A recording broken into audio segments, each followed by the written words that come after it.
देखिए, चलिए, तो इससे पहले हम लोग क्या पढ़े थे? हम लोग स्टोमक के बारे में पढ़ रहे थे कि स्टोमक क्या है, सब कुछ बताया पिछले वीडियो में, है ना। थोड़ा सा प्रॉब्लम होता है वीडियो बनाने में, इससे कोई दिक्कत नहीं है, आप लोग बस देख लीजिएगा, है ना। हमको कोई ऑनलाइन क्लास या किसी को करना नहीं है कि बहुत अच्छा बनेगा तो ही आप लोग पढ़ पाइएगा, थोड़ा खराब भी रहेगा तो कोशिश कीजिएगा उससे कुछ समझने का। चलिए, तो इसके बाद हम लोग क्या पढ़ेंगे? गास्ट्रिक जूस के बारे में, क्योंकि हम लोग अब एनाटॉमी पढ़ लिए स्टोमक का, तो हम लोग फिजियोलॉजी पढ़ेंगे, यानी फंक्शन के बारे में पढ़ेंगे। तो स्टोमक का क्या फंक्शन हो सकता है? स्टोमक का फंक्शन क्या हो सकता है? हम लोग एनाटॉमी पढ़ लिए, तो एनाटॉमी तो पढ़ लिया। अब स्टोमक में क्या होता है कि गास्ट्रिक जूस निकलता है, पहले ही बताए थे, बहुत सारे हार्मोन, एंजाइम्स, म्यूसिन, HCl, बहुत सारे केमिकल सब्सटेंस सीक्रेट होते हैं उसके म्यूकोसा मेम्ब्रेन से। तो वही काम करेगा ना, वही फूड पे अटैक करेगा, वही फूड को डाइजेशन में भी मदद करेगा, और कोई दूसरा तो ऐसा नहीं है कि कोई रोल है ना। तो हम जनरली उसी के बारे में डिटेल पढ़ेंगे, गास्ट्रिक जूस के बारे में, और लास्ट में थोड़ा सा 2-4 फंक्शन स्टोमक के बारे में देख लेंगे, ठीक है। उसके बाद हम लोग स्मॉल इंटेस्टाइन, लार्ज इंटेस्टाइन खत्म करके फिर डाइजेस्टिव ग्लैंड के बारे में चलिए। तो फिजियोलॉजी ऑफ स्टोमक में हम लोग पहले फिजियोलॉजी ऑफ गास्ट्रिक जूस के बारे में पढ़ेंगे। गास्ट्रिक जूस क्या होता है, जो आप लोग कंफ्यूज नहीं होना। अगर कोई भी वीडियो नहीं अगर समझ में आया कि अरे ये क्या होता है, तो पीछे थोड़ा सा बैक हो जाइए, यहीं पे बताना हर बात को संभव नहीं है हर वीडियो को, ठीक है। तो गास्ट्रिक जूस क्या होता है? तो ये स्टोमक के म्यूकोसा मेम्ब्रेन से क्या होता है? सीक्रेट होता है। It is secreted about 2 to 2.5 litre per day from the lumen of stomach. मतलब ये प्रतिदिन 2 से 2.5 लीटर प्रतिदिन स्टोमक के दीवार से, ल्यूमेन मतलब दीवार होता है, नली होता है, कैविटी होता है, तो उसी के कैविटी से, जैसे म्यूकोसा मेम्ब्रेन हुआ, तो उसी के कैविटी से क्या होता है? सीक्रेट होता है। कौन सीक्रेट होता है? Gastric juice. कितना? तो 2 से 2.5 लीटर पर डे। चलिए, अब इसका पीएच वैल्यू, कोई भी केमिकल सब्सटेंस पढ़ेंगे तो उसका पीएच वैल्यू पढ़ेंगे कि ये एसिडिक है कि बेस है, बेसिक है कि न्यूट्रल है। तो ये क्या होता है? एसिडिक ना हुआ, जैसे हम लिख देते हैं पीएच वैल्यू है तो यहाँ ब्रैकेट में एसिडिक, ठीक है। आप लोग पहले से ही केमिस्ट्री में पढ़ते आ रहे हैं कि पीएच वैल्यू जिसका 7 से कम होता है वो एसिडिक होता है, और 7 से ज्यादा होता है वो बेसिक होता है। तो ये क्या हो जाएगा? हाईली एसिडिक हो जाएगा। 1 to 2 है तो हाईली एसिडिक कंपोनेंट। अब कोई भी, जैसे ब्लड का कोई 2 कंपोनेंट होता है ना, प्लाज्मा और सीरम, वैसे ही यहाँ भी देखेंगे तो गास्ट्रिक जूस का 2 कंपोनेंट है, वाटर और सॉलिड। वाटर का वैल्यू कितना है? 99.45%, और सॉलिड का 0.055%। एंड जिसमें वाटर में तो सब अच्छी है वाटर होगा, और सॉलिड में बहुत सारे चीज होते हैं, जैसे वाटर में बहुत सारे, जैसे एंजाइम, हार्मोन, HCl होगा, सब कुछ होगा। लेकिन ये सॉलिड में हमारा आयंस होंगे। आयंस में जैसे हम लोग पता है magnesium ion, calcium ion, sodium ion, potassium ion, तो ये सारे आयन जो है इसमें आएंगे, है ना। हम थोड़ा शॉर्ट में लिख दिए गास्ट्रिक जूस मतलब क्या है? तो enzyme plus HCl plus mucus plus ions plus hormone, मतलब इतने सारे चीजों को कॉम्बिनेशन करके ही हम लोग उसको क्या बोलते हैं? वर्ड में गास्ट्रिक जूस बोलते हैं। जो कहाँ से निकलता है? स्टोमक के ल्यूमेन से निकलता है। कितना निकलता है? कितना निकलता है। चलिए, तो अब हम लोग बारी बारी से पढ़ेंगे कि हार्मोन का है। तो हार्मोन में हम लोग आप लोग को बताएंगे गास्ट्रिक हार्मोनल फैमिली, जो GIT हार्मोन बताए थे, तो उसमें हार्मोन बताए थे कि सेक्रेटिन फैमिली होता है, गास्ट्रिन फैमिली होता है, एंड अदर फैमिली होता है। तो थोड़ा बहुत 1-2 हार्मोन को हम लोग चर्चा करेंगे कि कौन सा हार्मोन कहाँ निकलता है और क्या करता है। अब HCl है, तो आप लोग HCl क्या कर सकते हैं? HCl एसिड है, बेस है कि सॉल्ट है? तो HCl सभी को जानते हैं कि HCl क्या होता है? एसिडिक होता है। क्यों होता है एसिडिक, उसको अभी हम लोग नहीं बता सकते, क्योंकि वो केमिस्ट्री की बात है, और आप लोग को तो पता ही है इसके बारे में, तो बताने से फायदा ही नहीं। HCl कहाँ से होता है? इट इज सीक्रेटेड बाय, तो आप लोग बताइए कहाँ से सीक्रेट होता है? सोच के बताइए कहाँ से सीक्रेट होता है। तो आप लोग पहले ही पढ़े हैं कि HCl कहाँ से सीक्रेट होता है? पेरिटल सेल से होता है। किससे होता है? पेरिटल से। जो बताया था कि स्टोमक के म्यूकोसा मेम्ब्रेन में ग्लैंडुलर सेल होते हैं। ग्लैंडुलर सेल भी 3 ग्लैंड में बट गया, है ना। मेन ग्लैंड, कार्डिक ग्लैंड और पेरिटल ग्लैंड। तो मेन ग्लैंड फिर 2 दो सेल से बना होता है, एक चीफ सेल और पेरिटल सेल। तो ये पेरिटल और चीफ सेल से क्या निकलता है, तो पेप्सिनोजेन निकलता है, और पेरिटल सेल से क्या निकलता है, HCl निकलता है। तो ये सब बातें जो है आप लोग अपने माइंड में एब्जॉर्ब करके रखिएगा, है ना। चलिए, तो पेरिटल सेल से निकलता है अबाउट 2.5 लीटर, कितना litre, 2.5 litre per day secreted, और ये लगभग 2.5 लीटर पर डे, यानी एक दिन में 2.5 लीटर HCl हमारे स्टोमक के ल्यूमेन से क्या हो जाता है, निकल जाता है। और क्या HCl ऐसी रहेगा, HCl नहीं ऐसे रहेगा, HCl निकलेगा तो वो HCl टूट के हाइड्रोजन और क्लोरीन आयन में बदल जाएगा। मान लीजिए फूड गया, फूड मिला तो ठीक है, वो काम करेगा, उसको डाइजेस्ट करने में रोल होगा, लेकिन अगर फूड नहीं मिला, मान लीजिए हम लोग उपवास पे हैं, खाना नहीं खाए हैं, फास्टिंग पे है, तो खाना तो जाता नहीं है पेट में, तो वो HCl सीक्रेट होगा। ऐसा नहीं कि नहीं खाना खाइएगा तो HCl सीक्रेट नहीं होगा, वो HCl अपना सीक्रेट होगा, लेकिन फूड ना मिलने के कारण वो HCl खुद ही टूट जाएगा, ऐसे H और Cl में टूट जाएगा, और वो वेरियस केमिकल सब्सटेंस में ही अपना फंक्शन को परफॉर्म करने लगा, जैसे पेप्सिनोजेन है, म्यूकस है, और भी जैसे कोई भी केमिकल हो, उस सब पे अटैक होना शुरू कर देगा, ठीक है। तो और वो क्या होगा, हाइड्रोजन और क्लोरीन आयन बदल जाएगा बिना फूड का, फूड नहीं मिला तो, और वही गैस बन जाता है हमारे पेट में, होता है गैस हो गया। तो वैसे गैस का फॉर्मेशन इस तरह से ही होता है, भूखे पेट नहीं खाना मिलने के कारण HCl ही गैस का फॉर्मेशन कर देता है। और इसका pH वैल्यू कितना होता है, 1 होगा, तो ये भी क्या होगा, हाई एसिडिक होता है, सब लोग जानते हैं।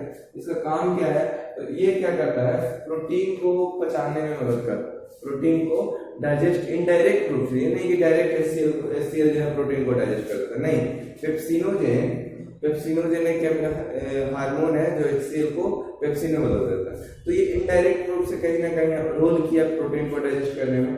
तो it is helping break down of protein को डाइजेस्ट करने में मदद करता है। दूसरा है checking the growth of harmful bacteria, और क्या करता है, क्योंकि एसिडिक है, एसिडिक जानते हैं कि कोई भी बैक्टीरिया, कोई भी माइक्रो ऑर्गेनिज्म, कोई पैथोजेंस को ये क्या कर देता है, मारने का काम करता है। तो कोई भी खाना खाए, उसमें क्या है, बैक्टीरिया है नहीं है, क्या है, तो सारे बैक्टीरिया को जो भी अगर मिला कोई खराब बैक्टीरिया, हार्मफुल बैक्टीरिया, उसको किल कर देता है।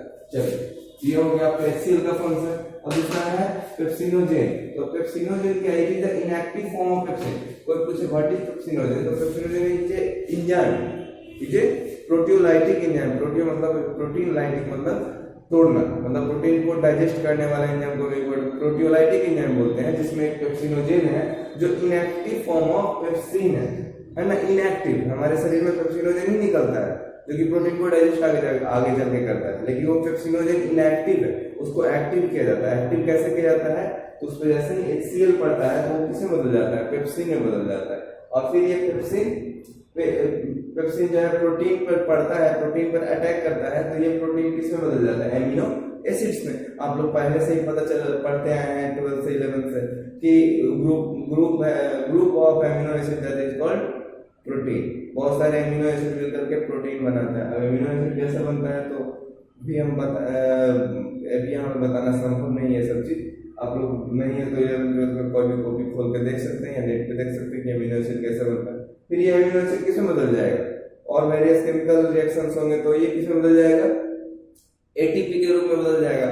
और फिर ये ATP जो है ब्लड के थ्रू सेल्स में चला जाएगा, फिर वो ये एमिनो एसिड्स जो फिर सेल के माइटोकॉन्ड्रिया में जाकर डेवलप हो जाएगा। तो इस तरह से प्रोसेस होता है। तो पेप्सिनोजेन समझ गए, इनएक्टिव फॉर्म ऑफ पेप्सिन है जो कि प्रोटीन को डाइजेशन में मदद करता है। ठीक है, यहाँ पे देखिए HCl है ना, HCl इनडायरेक्ट रूप से मदद किया प्रोटीन को डाइजेस्ट करने में।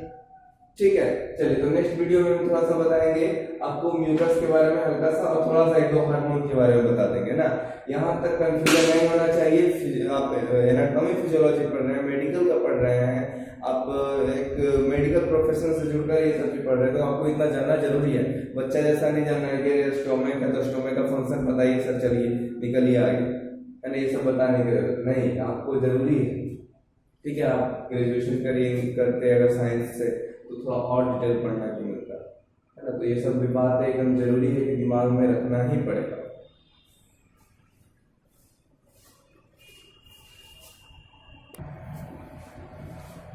तो अब हम लोग देखेंगे कि ये लास्ट है, हम स्टोमक का फंक्शन बता दिए, लास्ट है, इसके बाद हम दूसरे वीडियो स्टार्ट करेंगे। ठीक है। तो देखिए कि इसके पहले हम HCl का फंक्शन बता दिए, वो भी समझ में आ गया, और दूसरा बताया पेप्सिनोजेन, वो भी समझ में आ गया। काफी इजी है, वेरी इजी, बहुत इजी और एकदम समझना बिल्कुल आसान है, ठीक है। अब तीसरा है म्यूकस। तो म्यूकस क्या है? तो म्यूकस नाम से लग रहा है कि कोई चिपचिपा पदार्थ होगा, ठीक है, विस्कस लाइक सब्सटेंस होगा। तो म्यूकस क्या है? Gel like substance. जेल का मतलब समझते हैं ना, जेली, है ना, जेली। जेली का मतलब होता है कि कोई चिपचिपा सा सब्सटेंस। तो ये gel like substance which is present ऐसे होता है ना, शॉर्ट में प्रेजेंट ऐसे ही लिखा था, पता नहीं किसी को समझ में नहीं है। प्रेजेंट शॉर्ट में प्लस एंटी लिख देने से प्रेजेंट हो जाता है। विच present in the surface of mucosa, है ना। म्यूकोसा भी तो समझ में ही पता ही है कि म्यूकोसा क्या है। तो विच present in the surface of mucosa and they secret bicarbonate ion. इस आयन को क्या बोलते हैं? केमिस्ट्री आप लोग अच्छे से पढ़े होंगे तो जरूर बता दीजिएगा। इस कंपाउंड को, इस आयन को लोग बाइकार्बोनेट आयन कहते हैं, ठीक है। जिसका इसका वैल्यू क्या है? जिसका वैल्यू क्या है? Their pH value is 7। तो जिसका पीएच वैल्यू क्या है? 7 है। तो किसके तरफ हुआ? एसिडिक के तरफ कि बेसिक के तरफ? तो ये बेस के तरफ, क्योंकि जैसे जैसे पीएच वैल्यू बढ़ता है बेसिक नेचर भी बढ़ता है। जैसे 7 के नीचे हुआ तो वो तो एसिडिक नेचर हुआ। जैसे 6 का एसिडिक ज्यादा है कि 1 का एसिडिक, तो 1 का ज्यादा एसिडिक होगा, 6 का कम होगा। मतलब कि 6 जो है वो बेसिक के तरफ जा रहा है, तो 7 क्या होगा? वो एल्कलाइन नेचर का होगा। ऐसे भी बायोकार्बोनेट आयन जो है वो एल्कलाइन नेचर का ही होता है। देयर पीएच वैल्यू क्या है? 7। जो क्या करता है? इट हेल्प इन डिस्ट्रॉइंग, ये डिस्ट्रॉइंग लिखा हुआ है, अगर नहीं दिखे तो जो बोल रहे हैं उस अनुसार से समझना है टर्म को। It help in destroying the wall of stomach from HCl। मतलब जो HCl एक एसिडिक है, जिसको बताया था कि स्ट्रॉन्ग एसिड, जैसे पीएच वैल्यू 1 ही है, तो 1 है तो स्ट्रॉन्ग एसिड हो गया ना। तो इस एसिडिक से हमारा जो स्टोमक का दीवार है वो जख्मी हो सकता है, इंजरी हो सकता है, डिस्ट्रॉय हो सकता है, म्यूकस मतलब उसका सेल्स टिश्यू पर जो भी और डैमेज हो सकता है ना। तो उससे ये क्या करता है? म्यूकस बचाता है। तो कैसे बचाता है? तो ये बताया है कि म्यूकोसा मेम्ब्रेन के सरफेस पे रहता है, तो पूरा इस तरह से जैसे जेल की तरह पूरा म्यूकोसा के मेम्ब्रेन सटा हुआ रहता है। तो अगर HCl सिक्रेट हो रहा है, HCl निकला, तो वो किसको डैमेज करेगा? वो वॉल को ही डैमेज करेगा। तो वॉल में क्या लगा हुआ है? म्यूकोसा लगा हुआ है। तो वो म्यूकोसा क्या कर देगा कि वो तो 7 है इसका पीएच वैल्यू, और HCO3 आयन है। अब HCl प्लस HCO3 और HCl दोनों मिल जाएगा, तो क्या हो जाएगा? दोनों अपना इसको न्यूट्रल कर देगा। ये एसिडिक है, ये बेसिक है, दोनों क्या हो जाएगा? ये न्यूट्रल हो जाएगा। तो इसको फिर कोई डैमेज नहीं करेगा। मतलब एक तरफ गर्म पानी आ रहा है, इधर से ठंडा पानी डाल दिए, तो वो जो गर्म था उसका तो कुछ जो डैमेज करने का उसके पास पावर था वो घट जाएगा, है ना। तो यही होता है कि ये destroying the wall of stomach से बचाता है। कौन? म्यूकोसा। किससे? तो HCl से। अब है कि फंक्शन ऑफ GIT हार्मोन। अब तो हम लोग पढ़ लिए कि पेप्सिन मतलब एंजाइम के बारे में पढ़ लिए कि जो GIT गैस्ट्रोइंटेस्टाइनल जो होता था उसमें हार्मोन निकलता था, सॉरी एंजाइम निकलता था, जो पेप्सिनोजेन जिसको जाइमोजेन बोलते थे, उसके बारे में तो बता दिए कि जो प्रोटीन को डाइजेस्ट करेगा, क्योंकि एंजाइम जो है जनरली प्रोटीन को ही डाइजेस्ट करता है। और भी बहुत सारे काम है, जैसे बहुत सारे केमिकल रिएक्शन को आगे बढ़ाता है, घटाता है, कैटालिस्ट का काम करता है। तो लेकिन यहाँ पे प्रोटीन जैसे एंजाइम में बताया पेप्सिनोजेन जो प्रोटीन को डाइजेस्ट करता है, ठीक है। अब है कि अब हम लोग प्रोटीन का एंजाइम पढ़ लिए और HCl पढ़ लिए, म्यूकस पढ़ लिए। अब क्या बच गया? हार्मोन ही बच गया ना। तो हार्मोन देख लीजिए। तो हार्मोन में हम हार्मोनल फैमिली में बताया था कि गास्ट्रिन फैमिली होता है, सेक्रेटिन फैमिली होता है, अदर फैमिली। तो हम ज्यादा सबका नहीं बताए हैं, एक दो का ही जो इम्पोर्टेंट हो। जैसे गास्ट्रिन, तो गास्ट्रिन तो हम आप लोग को बताए थे ये गास्ट्रिन किससे निकलता है? तो G सेल से निकलता है। ये कहाँ पे होता है? तो जो स्टोमक का 4 लेयर होता है, 4 पार्ट होता है, पाइलोरिक एंट्रम, वहीं से निकलता है, पाइलोरिक पार्ट से, है ना, G सेल से, जो कि यहाँ पे बताएंगे क्या काम करता है। तो they help in controlling chief cell and parietal cell of their circulatory and secretory activity. मतलब कि जो हमारा ग्लैंडुलर सेल का, जहां से हमारा सारा हार्मोन निकल रहा था, वहाँ पे हम उसके बारे में बताते हैं कि कहाँ से निकल रहा है, तो ग्लैंडुलर सेल से निकल रहा है। तो ग्लैंडुलर सेल में देखें कि इसमें 3 ग्लैंड होता है, सबसे ऊपर मेन ग्लैंड जिससे तो हमारा पेप्सिनोजेन और HCl निकलता है।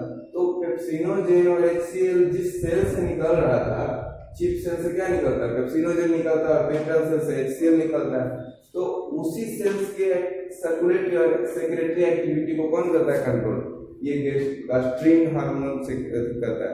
मतलब उसके एक्टिविटी को कंट्रोल, कब निकलना है, कब नहीं निकलना है, कितने अमाउंट में निकलना है, वो सारे एक्टिविटी को कौन कंट्रोल करता है, गैस्ट्रीन करता है। सबको याद रहेगा ये बात। दूसरा है सोमैटोस्टेटिन, जो कि हम बताए थे अदर फैमिली के सबसे लास्ट में बताए थे कि ये इंपॉर्टेंट है। तो ये क्या करता है कि HCl के सिक्रीशन को रोकता है, स्टॉप करता है। कहने का मतलब कि HCl तो एक हार्मफुल चीज है ना, जैसे अगर फूड मिला तो ठीक है, बहुत पॉजिटिव करेगा, लेकिन अगर फूड नहीं मिला तो हमारे बॉडी में नेगेटिव परफॉर्मेंस करेगा। तो ऐसे कैसे तो निकलते रहेगा, खाना नहीं खाया, 10 दिन तक फास्टिंग में रहा, 9 दिन में फास्टिंग में रहा, तो मर जाएगा आदमी HCl से। तो वो सोमैटोस्टेटिन क्या करता है कि HCl के सिक्रीशन को स्टॉप करने में मदद करता है। अभी नहीं समझ लीजिएगा कि सोमैटोस्टेटिन जो है हर समय एक्टिव होता है और हर समय स्टॉप कर देता है, तब तो हमारे पास खराबी हो जाएगा, फूड डाइजेस्ट नहीं होगा। क्योंकि HCl एक हार्मफुल चीज नहीं, पॉजिटिव चीज भी है जो फूड को डाइजेस्ट करने में बहुत बड़ा रोल है इसका। लेकिन हाँ, जब फूड नहीं मिले फिर भी बेफालतू की सिगरेट हो जाएगा, तो उसको स्टॉप करने के लिए ये सोमैटोस्टेटिन बना हुआ। ठीक, तो ये सारी बात है, सब बात याद रहेगा, माइंड में सेट हो गया होगा। अब फंक्शन ऑफ स्टमक, तो फंक्शन ऑफ स्टमक में देखिए तो ये क्या क्या करता है, तो बताया कि सबसे बिगेस्ट ऑर्गन है, सबसे बड़ा ऑर्गन है, तो स्टोर करेगा। क्योंकि एसोफेगस में तो कोई स्टोरेज का कोई कैपेसिटी नहीं है इसके पास, तो कैसे स्टोर करेगा। तो यहाँ पे है कि स्टोर करने का, यहाँ पे लगभग 3 घंटा तक कोई भी फूड स्टोमक में स्टोर होता है। 3 घंटा स्टोमक से जैसे ही खाली होगा ना, तो आप लोग को भूख लग जाएगा, या किसी आदमी को उसके आधे घंटा के बाद भूख लग जाएगा। तो storage of food, mixing of food, mixing करने का मतलब कि जैसे फूड हम लोग चिवाए काटे उसको, फिर तो एसोफेगस में तो कुछ हुआ नहीं मिलने चलने वाला, मुंह में ही जो काटे और उसको टंग के द्वारा जो स्वेलिंग की वही ना हुआ, उसके बाद तो कहीं मिक्सिंग नहीं हुआ।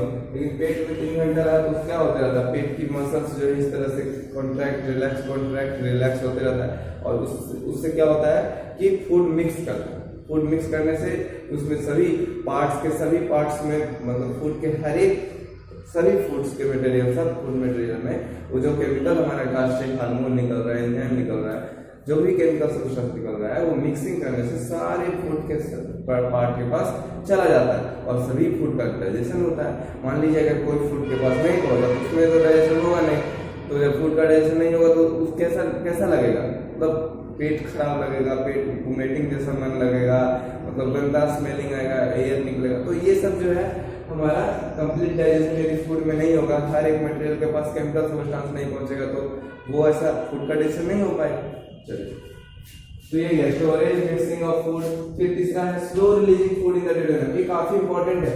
स्लो रिलीजिंग मतलब धीरे धीरे ड्यूडेनम में रिलीज करता ही नहीं कि 3 घंटा हुआ और वहां पे बताया गया था कि स्टोमक के नीचे एक पाइलोरिक एंट्रम होता है, पाइलोरिक एंट्रम में पाइलोरस होता है, वहां पे एक वल्व होता है जिसको पाइलोरिक स्फिंक्टर बोलते हैं। तो ये नहीं कि 3 घंटा हुआ और पाइलोरिक स्फिंक्टर जो है खुला और दबा पूरा जो है तेजी से ड्यूडेनम में गिर गया, ऐसे नहीं होता। स्लो रिलीजिंग करने का मतलब कि एक फिक्स टाइम इंटरवल में ही वो फूड को नीचे धीरे धीरे ड्यूडेनम में भेजता है। नहीं भेजेगा तो स्मॉल इंटेस्टाइन काफी नैरो होता है, काफी कोमल होता है, काफी सॉफ्ट होता है, एक के बाद देगा तो कहाँ वो फट जाएगा उसकी नली।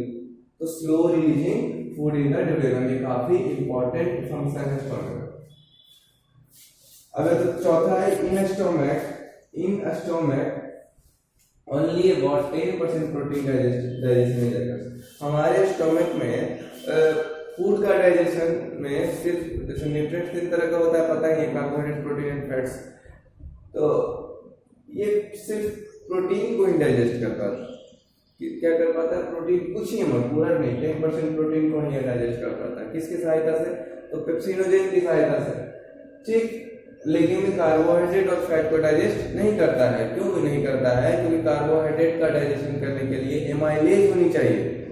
जैसे प्रोटीन को डाइजेशन करने के लिए प्रोटियोलाइटिक एंजाइम होनी चाहिए, फैट को डाइजेशन करने के लिए लाइपेज एंजाइम होनी चाहिए, और कार्बोहाइड्रेट डाइजेशन करने के लिए एमाइलेज नामक एंजाइम जो होता है निकलता है कहीं से, तो ही उसका डाइजेशन होता है। तो हम तो कहीं नहीं पढ़े हैं यहाँ पे कि एमाइलेज निकलता है, नहीं निकलता है एमाइलेज, निकलता भी तो बहुत थोड़ा बहुत अमाउंट में, जो कि उससे हमारा कार्बोहाइड्रेट का डाइजेशन नहीं हो पाएगा। तो एक पता है, ये थोड़ा बहुत याद होगा, तो बताया नहीं है, सलीवरी ग्लैंड होता है जो हमारे माउथ में होते हैं, तो सलाइवा में बहुत ज़्यादा मतलब अच्छा अमाउंट में माइलेज होता है। तो हमारा कार्बोहाइड्रेट का डाइजेशन कहाँ होता है? सलीवरी ग्लैंड से शुरू होता है, और वही जो है डाइजेस्ट किया हुआ कार्बोहाइड्रेट हमारे स्टोमक में आ जाता है। तो वही डाइजेस्ट किया हुआ ही कार्बोहाइड्रेट स्टोमक में रहता है, लेकिन यहाँ कोई डाइजेशन कार्बोहाइड्रेट का नहीं होता क्योंकि माइलेज नहीं है। उसी तरह से फैट को डाइजेस्ट करने के लिए लाइपेज की जरूरत है, तो यहाँ भी कोई लाइपेज नहीं है, तो लाइपेज के यहाँ फैट का भी डाइजेशन नहीं हो पाएगा, समझ गए। लेकिन यहाँ पेप्सिन है तो यहाँ पे प्रोटीन का डाइजेशन होगा। तो यहाँ से दो क्वेश्चन बन सकता है कि हमारा कार्बोहाइड्रेट का डाइजेशन कहाँ से शुरू हुआ?